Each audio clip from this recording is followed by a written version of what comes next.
আজ দুপুর 12:30 নাগাদ বিজেপির জেলা সভাপতি তাপসী মণ্ডল তমলুক মেডিকেল কলেজে গুরুতরভাবে আহত হয়ে ভর্তি আইএসএফের কর্মীদের দেখতে গেলেন এবং তাদের সঙ্গে কথাবার্তা বলেন বলে জানা গিয়েছে।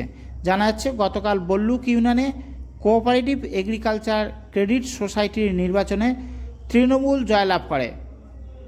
তারপর তৃণমূলের একটি মিছিলকে কেন্দ্র করে তৃণমূল কংগ্রেস ও আইএসএফ কর্মীদের মধ্যে ব্যাপক সংঘর্ষ হয়। এই সংঘর্ষে 5 আইএসএফ কর্মী গুরুতরভাবে আহত হয়। তাদের তমলুক মেডিকেল কলেজে ভর্তি করা হয়। তাদের আজ দেখতে আসেন বিজেপির জেলা সভাপতি।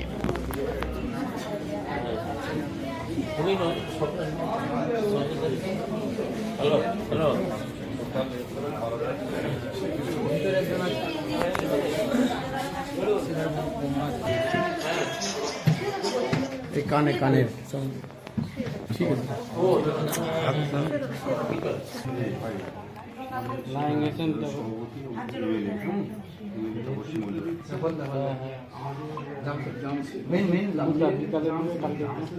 সব থেকে জামশেদ আর ওখানে যে ফাঁসি পেটে শুয়ে আছে আমি ওদিকে বললাম